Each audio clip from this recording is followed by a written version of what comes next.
Hello everyone, this is Sahana and welcome back to my channel. So today we'll be doing a book review of a very special book called To Kill a Mockingbird, written by the American author Harper Lee. Now this book was written and published in the 1960s, and the setting of it is in the location of this imaginary town called Macomb County, which is located in southern Alabama. So this book is written in an era where racial discrimination, white supremacy, and slavery were extremely prevalent in the American society, especially in the southern states. So, what this book really delves into is actually a lot more themes and ideas apart from the geopolitical situation. So, one of the things that this book is really known for is the fact that it is written in a child's perspective. And this child is one of the main characters as well. The name of the child is Scout, and she's a 6-year-old child who has a elder brother called Jem, and her father Atticus Finch is a renowned lawyer in the Macomb County who is known to take difficult cases and argue for them.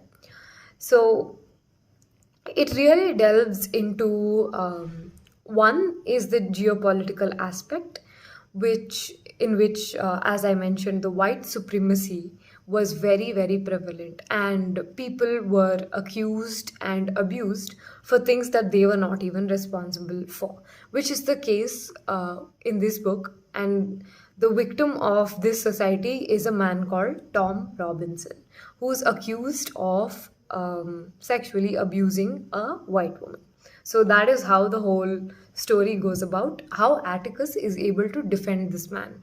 And at the end, once you read the book, you will find out if Atticus succeeds. But apart from this main plot, there are a lot of sub elements that take place in this particular novel. And some of them are brought in very subtly, just by 2 3 lines, they are just brought in, like the element of courage, the element of morality, and towards the end you can really see character metamorphosis and this idea that not everything that we believe in is actually true about society or about people or anything. So to begin with, as I said, it's in a child's perspective. So in the early stages of the book, you see the mind of this child, especially the way she's thinking, the way she's kind of unconventional, in the sense that she's not like, in the standards of society, she's not girly enough and she should be more ladylike and all that. But however, growing up with her brother, she's like used to playing outdoors, and one of their most cherished fantasies is playing this character of Boo Radley. Now, Boo Radley is an extremely interesting character in this book. He's a mystery throughout the whole book, apart from a few scenes where he comes in. And at the end is when you actually see what kind of a character he is. So he is depicted as this monster-like character throughout. But like I said, at the end, you realize that he's the warmest and the most nurturing character in the entire book. So that is how you see the metamorphosis happening. And apart from the children, one of my most cherished characters in this book is Atticus Finch. So Atticus Finch is a lawyer who is very true to his words, and he believes in this strong sense of virtue and morality. So, and he's always trying to live up to that expectation for his children so they can look at him as an example. And unlike many other old white men that you could possibly think of in that era, he is very soft natured and very understanding. So this, in this story, like I said, Atticus Finch had taken up the case of Tom Robinson, which, given in that particular society, is extremely hard to win. Yet, and he faces a lot of discrimination and threats from the society as well. And once you read it, you will get to know details about the level of threat he faces as well. Yet he does not give up the courage to fight for what he feels is right.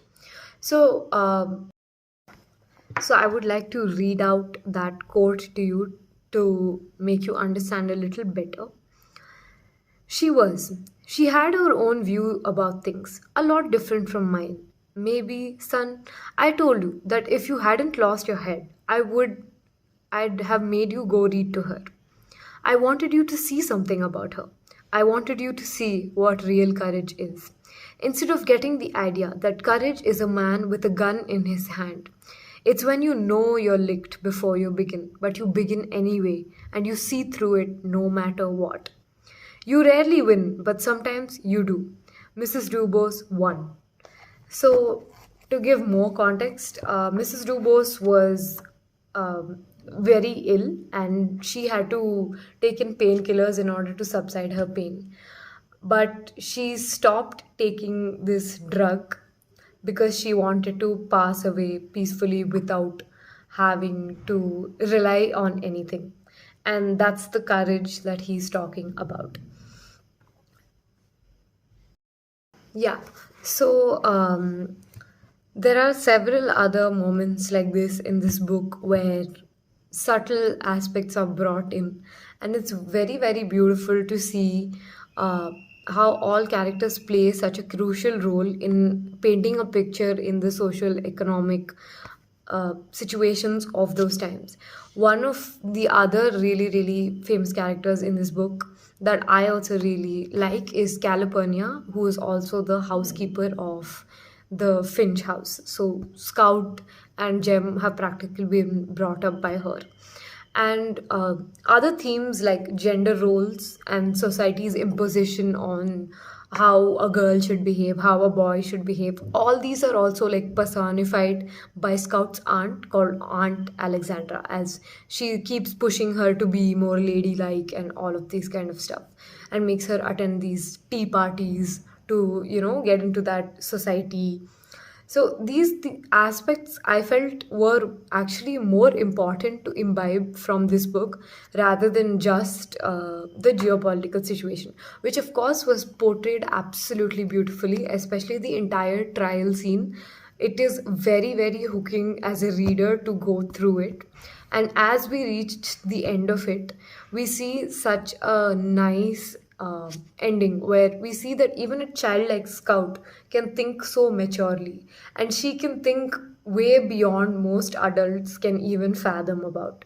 And we see how adults are often caught up in these ideologies, these set stereotypes that they have against people, whereas even a child is able to overcome such stereotype and is able to see and perceive people in a very, very different manner, which is, I feel, so important, and it teaches us all a lesson to not judge anything by its cover, especially if it comes to a person or if it comes to any object.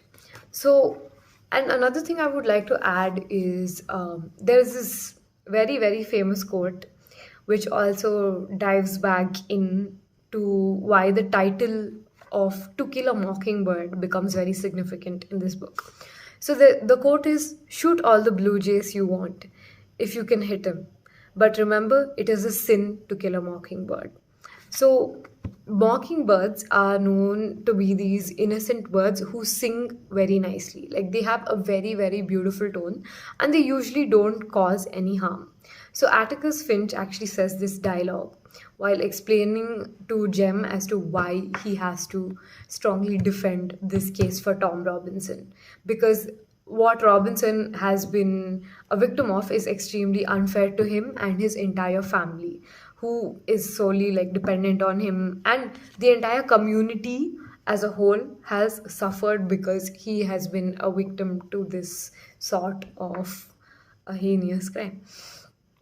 So when he says it's a sin to kill a mockingbird, he is essentially talking about Tom Robinson and how you can take away all the bad things. Like you shoot them, you put them down, it's all right. But why should you ever harm someone who's actually innocent, someone who's genuinely not committed a crime? So I would like to end this video with this quote and tying it back to how the title is very significant as it is portraying the victim of this book. And the victim of the society in that day. And along with that, there is a lot of these subtler elements that are very, very integral part. Really delves into how the prejudice existed in that society and this one man's struggle for justice and for doing what is morally right, regardless of what society throws at him. And I would really suggest readers to pick this book up and kindly read it. And it is, it may, like I said, seem a little tough to follow through in the beginning, but I promise you, as you go into it, the more you will really like it. So that's it for today, and I hope you liked this small snippet from the book, and I hope it motivated you to read it further as well. So thank you. This is Sahana.